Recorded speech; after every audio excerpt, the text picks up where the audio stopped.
Mais je ne peux même pas dire que je suis désolée, que ce qui m'est arrivé me soit arrivé, parce que d'une certaine façon, dans le mystère de Dieu, il a tout arrangé pour le bien, et ça a fait de moi qui je suis aujourd'hui. Ce soir, la parole que je veux vous amener est intitulée « Nous pouvons le faire ». Disons cela haut et fort, nous pouvons le faire. Très bien, Matthieu 11, verset 12. Merci Père pour la parole. Je prie que tu sois avec ma bouche et avec leurs oreilles au nom de Jésus. Amen. Mais depuis les jours de Jean-Baptiste jusqu'à maintenant, le royaume des cieux est pris par violence, et les violents le ravissent par la force comme un prix précieux.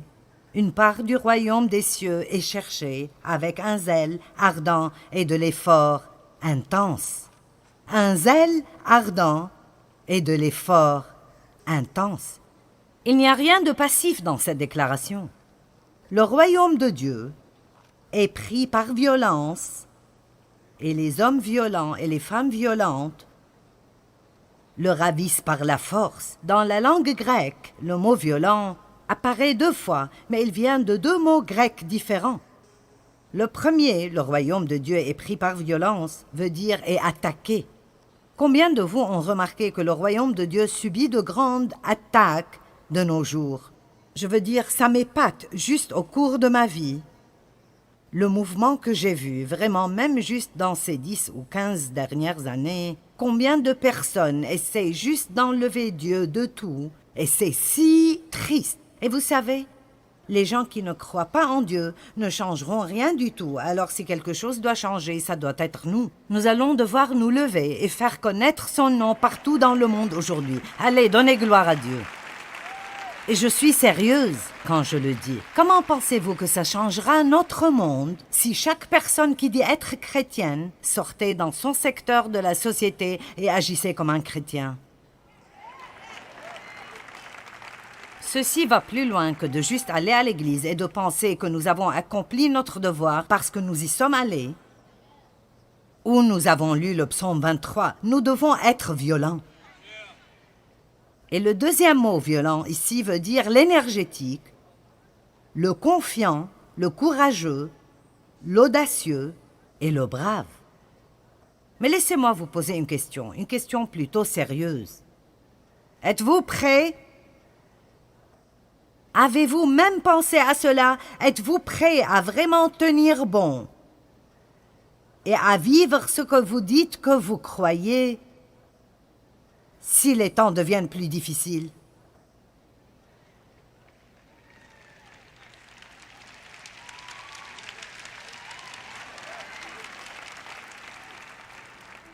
Et je sens que Dieu est en train de chuchoter dans mon cœur.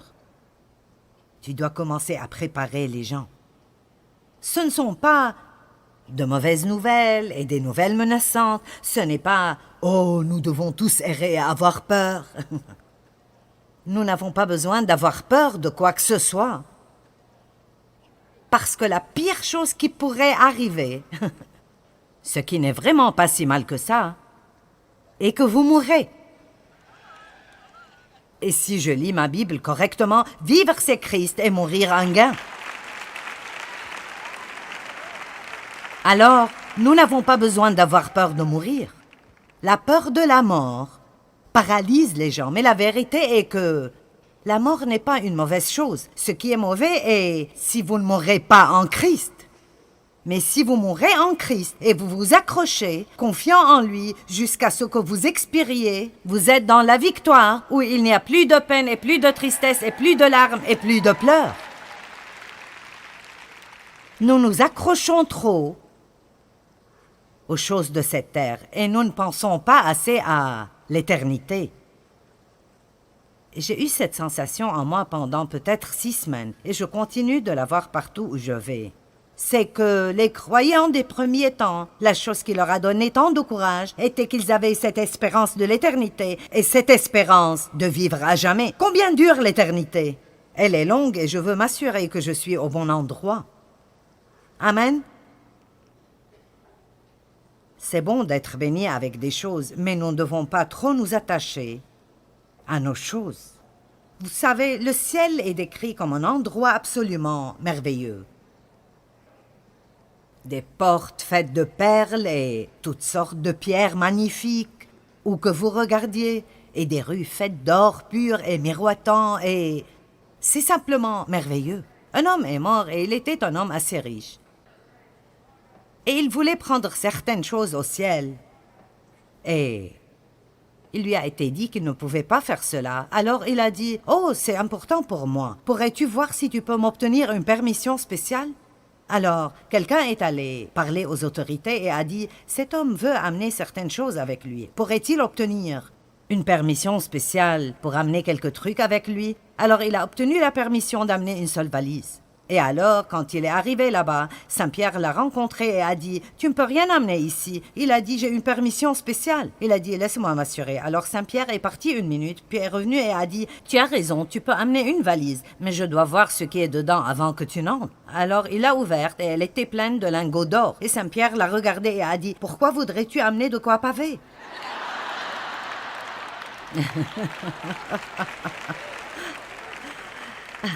Allons, ce que nous adorons ici, nous allons marcher dessus là-bas. Amen. Je pense que nous allons avoir besoin d'être courageux et vous devez être prêts à prendre position si vous êtes les seuls que vous connaissez qui sont prêts à prendre position.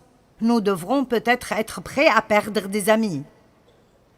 Ou bien être prêts à perdre votre travail parce que vous refusez de compromettre votre intégrité et vos normes morales pour garder ce travail. Allez. Et je suppose que je veux juste penser, sommes-nous prêts? Sommes-nous préparés? Et je pense que ceux de nous qui sont appelés à enseigner dans le corps de Christ doivent s'assurer que nous prêchons un message encourageant et édifiant et merveilleux qui remplit les gens d'espérance. Mon nouveau livre qui sort le printemps se rapporte à l'espérance. Continuez à espérer, j'aime beaucoup l'espérance. Je crois que nous devons tous avoir l'espérance, mais je ne veux pas que vous ne soyez pas préparés. Je veux savoir si vous n'êtes pas seulement préparés à aller au ciel, mais si vous êtes prêts à tenir ferme et à vraiment prendre position pour Christ et à ne pas seulement dire « levez-vous pour Christ ». Mais sommes-nous prêts à le faire dans la société où ça comptera vraiment? Amen. C'est bien que vous soyez semi-enthousiasmés, mais je veux plus d'enthousiasme. Je ne sais pas pour vous, mais j'ai vécu trop d'années de ma vie dans la peur. La peur de ce que les gens pensent, de ce qu'ils diraient, de ce qu'ils feraient, de s'ils m'abandonneraient, me rejetteraient, de si je ne suis pas invité à la fête, de si personne ne déjeune avec moi. Et vous savez quoi? Je refuse de vivre dans la peur plus longtemps. Parce que vous savez ce que j'ai découvert? S'il n'y a que moi et Jésus, je peux le faire. Et vous aussi.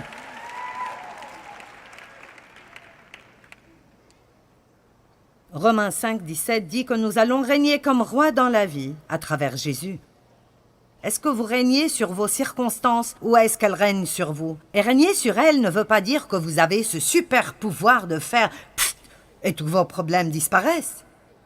Régner dans la vie à travers Christ veut dire que quoi qu'il arrive, vous savez toujours qui vous êtes en Christ. Vous croyez toujours qu'il vous aime, vous avez toujours la paix et vous portez toujours du bon fruit et vous aidez d'autres personnes.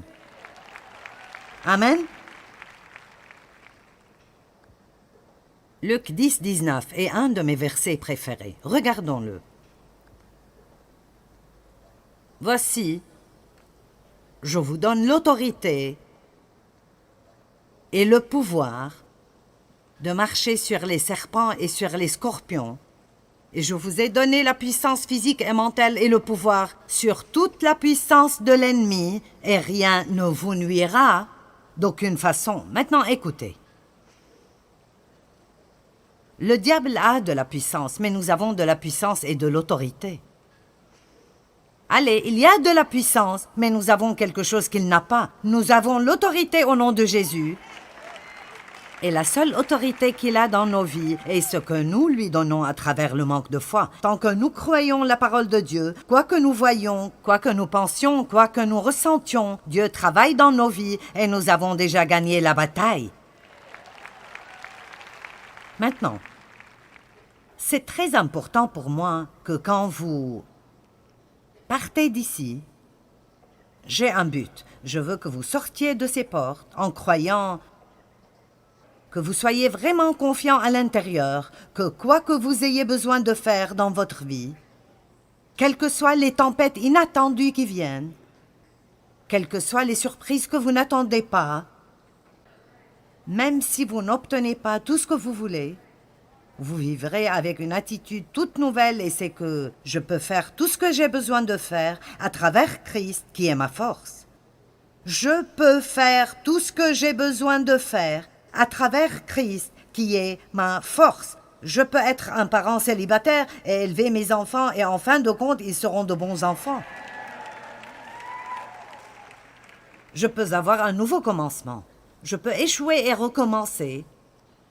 Je peux faire des choses difficiles, je peux perdre du poids, je peux récupérer ma santé, je peux me remettre en forme, je peux faire le ménage chez moi, je peux sortir des dettes, je peux faire tout ce que Dieu veut que je fasse à travers Christ qui est ma force.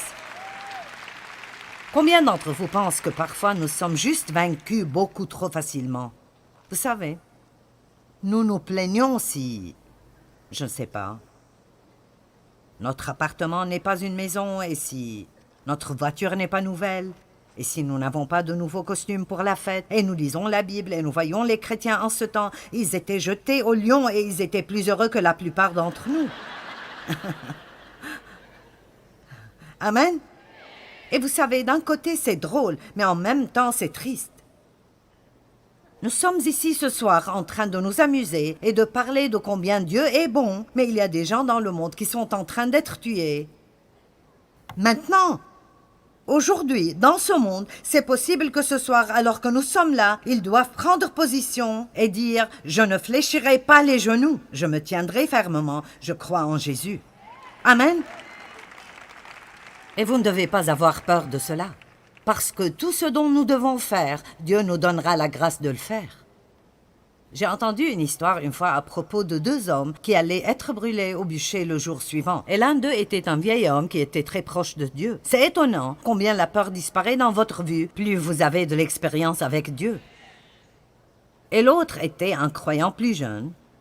Et ils aimaient Dieu, mais cet homme plus âgé avait beaucoup d'expérience avec la fidélité de Dieu.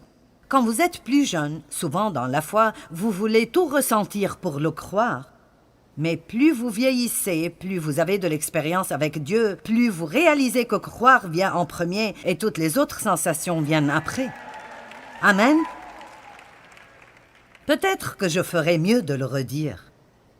Quand nous sommes plus jeunes en le Seigneur, nous dépendons plus des sensations. Mais le moment vient dans notre marche avec Dieu où il ne nous laissera plus avoir cette relation basée sur les sensations. Et parfois, vous vous demandez « Pourquoi est-ce que je ne ressens plus Dieu? Où est Dieu? Qu'est-ce que c'est que ça ?» Eh bien, c'est le moment de grandir et de croire ce que la parole dit, que nous le ressentions ou pas. Et alors, plus vous grandissez en Dieu, plus vous réalisez que croire vient toujours en premier. Et puis tout...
reste vient après cela.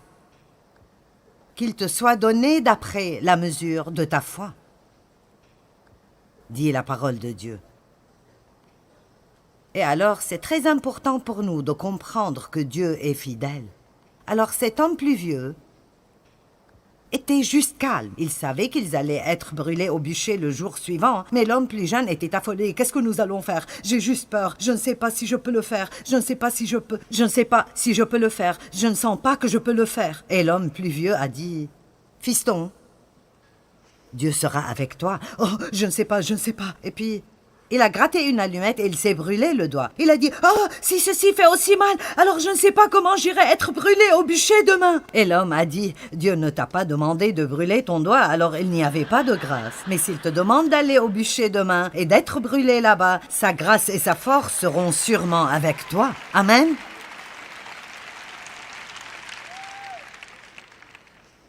Ne vivons pas dans la peur. La Bible dit que dans les derniers jours, les cœurs des hommes succomberont à la peur. Mais prenons une décision. Je ne laisserai pas la peur être le facteur qui règne dans ma vie.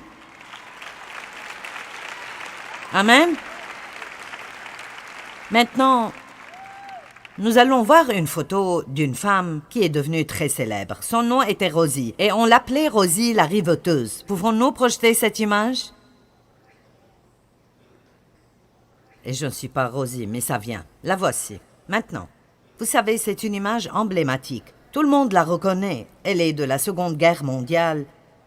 Et elle dit vraiment quelque chose sans rien dire.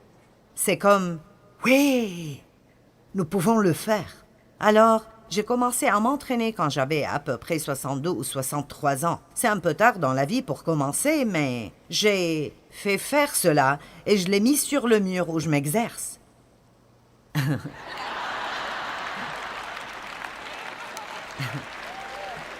Et nous avons ces petites choses partout ce week-end parce que je veux que vous croyiez tous que vous pouvez le faire. Donc voici certaines des images que nous avons prises ce week-end de certains d'entre vous. Vous chercherez pour voir si vous vous trouverez là-dedans. Rosie la riveteuse était l'image emblématique qui a été utilisée pour recruter des femmes dans l'industrie des munitions pendant la Seconde Guerre mondiale. Et j'ai fait assez de recherches sur cela parce que c'était vraiment un temps magnifique. Il y a eu d'autres images comme celle-là, mais celle-ci est devenue la plus célèbre. Un riveteur était une personne qui opérait la machine à riveter, et c'était un travail qui serait absolument sans précédent pour une femme à cette époque.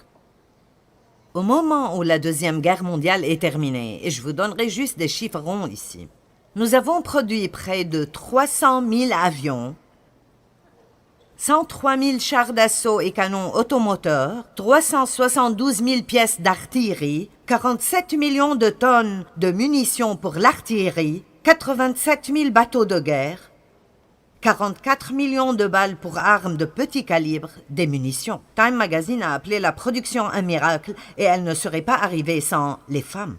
La plupart des hommes étaient au front et les femmes n'avaient pas d'autre choix que de se lever et de faire quelque chose qu'elles n'avaient jamais fait auparavant, quelque chose qu'elles ne savaient pas faire, quelque chose que personne ne pouvait croire qu'elles pouvaient le faire, mais ensemble, elles l'ont fait et c'est comme ça que cette affiche est apparue. Nous pouvons le faire. Amen. Mon message pour vous ce soir est que nous pouvons le faire. Mais c'est un peu différent que vous le pensez, oui. Si nous nous unissons, nous pouvons faire des choses extraordinaires. Mais je veux vous donner un nouveau nous. Votre nous et mon nous est le Père, le Fils, le Saint-Esprit et moi. Tout le monde dit mon nous est le Père, le Fils, le Saint-Esprit et moi. Nous devons réaliser que nous avons toujours une équipe avec nous, Dieu le Père, Jésus le Fils, le Saint-Esprit et tous les anges dont la Bible nous dit qu'ils sont avec nous tout le temps pour nous protéger et nous éloigner du mal. Nous faisons partie d'un grand groupe. Et donc, nous n'avons pas besoin de vivre dans la peur. Il vous confiera à ses anges pour qu'ils vous protègent et vous défendent dans toutes vos manières d'obéissance et de service. Vous savez, ma mère vivait dans la peur de mon père.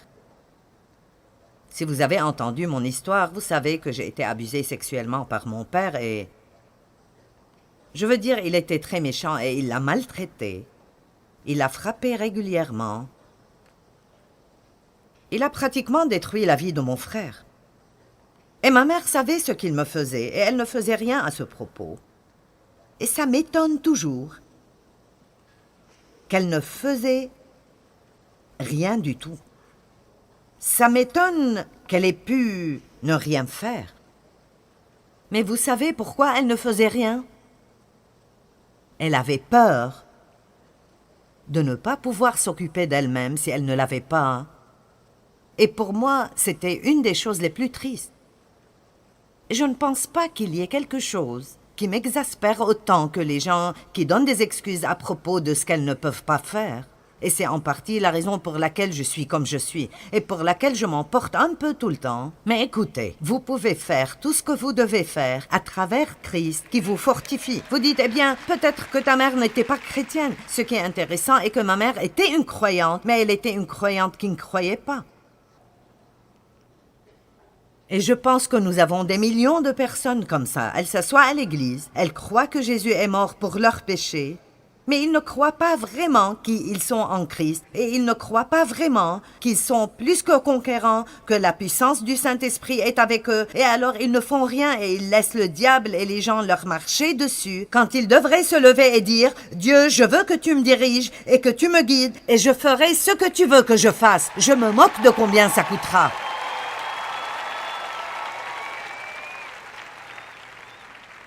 Ma mère a fini par avoir une maladie mentale à cause de la culpabilisation et de la peur.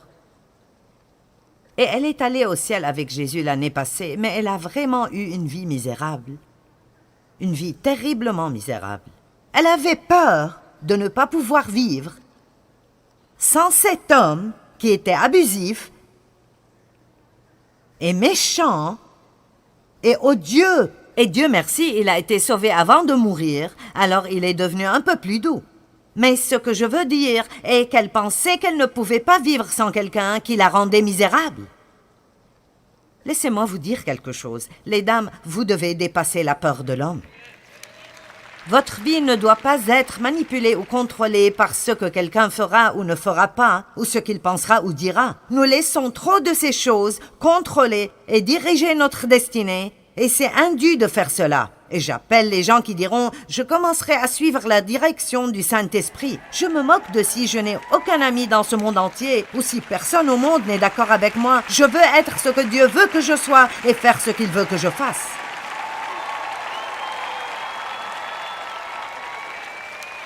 Il y a des gens qui auraient probablement aimé venir à cette conférence, mais ils ne sont pas venus à cause de ce que certains... J'essaie de trouver un mot qui ne serait pas grossier, mais je ne peux pas. Certains de leurs amis, plutôt gandés, difficiles et religieux, pourraient penser. Ils me regardaient en cachette à la télé, mais ils n'aimeraient pas être attrapés avec nous. Allez, nous ne pouvons pas nous faufiler dans la victoire. Si nous voulons vraiment avoir la victoire, alors nous devons nous lever et agir comme si nous croyons vraiment que Jésus est vivant et être déterminés d'avoir la vie qu'il veut que nous ayons. Nous pouvons le faire. Nous pouvons faire tout ce que nous avons besoin de faire. Ces femmes dans la Deuxième Guerre mondiale, c'était en temps de guerre. Puis-je vous dire quelque chose? Nous sommes en temps de guerre. Nous sommes en guerre maintenant. Nous sommes en guerre contre le diable. Nous avons la guerre contre nos pensées. Nous avons la guerre contre nos émotions. Il y a la guerre contre nos enfants. Il y a la guerre contre le concept et l'idée en entier de Dieu comme créateur. Partout où vous regardez, il y a la guerre contre tout ce qui est bon et moral et droit. Et une fois de plus, ce ne sont pas les non-croyants qui changeront la situation, ce doit être nous. La vérité est que chacun d'entre nous devrait sortir, chacun dans notre petite partie de la société, et d'être ce que nous déclarons être, et d'agir comme si nous croyions ce que nous disons que nous croyons. Je ne demande à personne d'aller faire une émeute, je vous demande juste de sortir et d'agir comme un chrétien. Nous n'avons pas à nous excuser pour le fait de croire en Dieu. Nous ne devons pas être odieux à ce propos et marcher au bureau chaque jour en priant, en marmonnant et en ayant une attitude religieuse et orgueilleuse, mais nous devons être audacieux dans notre foi. Amen. On est en guerre. Les armes de notre guerre ne sont pas charnelles, mais elles sont puissantes pour la destruction des forteresses. Nous sommes dans une guerre morale aujourd'hui. Laissez-moi vous poser une question. Où sont les Daniel, les Shadrach, les Meshach et les Abednego? Où sont les Esther et les Ruth et les gens comme ça? Où sont les Joseph qui iraient en prison plutôt que de compromettre leur moralité? Daniel qui est allé dans la fosse aux lions plutôt que de se prosterner devant un roi méchant. Shadrach, Meshach et Abednego qui sont allés dans la fournaise de feu et ils ne sentaient même pas comme de la fumée. Vous voyez, nous avons peur de passer par des choses, mais la vérité est que les choses par lesquelles nous passons nous rendent plus forts. C'est vrai, elles nous rendent plus forts. C'est pour cela que je ne peux plus dire « Oh, si seulement je n'avais pas subi l'abus de mon père ». Et ça paraît fou pour quelqu'un qui n'a peut-être pas encore eu cette expérience avec Dieu, mais quand j'ai commencé, si seulement je n'avais pas été abusée, eh bien, si j'avais juste eu de meilleurs parents, alors j'aurais pu faire quelque chose. Et j'ai finalement été fatiguée de faire cela, et j'ai regardé la parole de Dieu, et j'ai découvert que je pouvais avoir une bonne vie quand même. Mais même alors, pendant des années, c'était comme, eh bien, si seulement je n'avais pas subi d'abus. Vous savez, s'il n'y avait juste pas ce point difficile là dans ma vie, et un jour je disais à quelqu'un, si seulement je n'avais pas subi d'abus, et c'était presque comme si je ne pouvais plus le dire. Ce n'était plus juste du tout, et j'ai arrêté, et j'ai pensé, tu sais quoi? Ça paraît fou, je sais, mais je ne peux même pas dire que je suis désolée, que ce qui m'est arrivé me soit arrivé, parce que d'une certaine façon, dans le mystère de Dieu, il a tout arrangé pour le bien, et ça a fait de moi qui je suis aujourd'hui. Dieu fait concourir toutes choses au bien. Cette chose n'était pas bonne, elle ne venait pas de Dieu, mais il l'a faite concourir avec les autres choses. Et maintenant, je dis ce que Satan a utilisé pour le mal, Dieu l'a utilisé pour le bien. Et je veux vous dire que la même chose est vraie dans vos vies. Ce que Satan vous a pris, il devra vous le rendre cette fois. La chose qu'il vous a faite, vous allez vous retourner et faire du bien à cause d'elle. Amen. Nous pouvons le faire.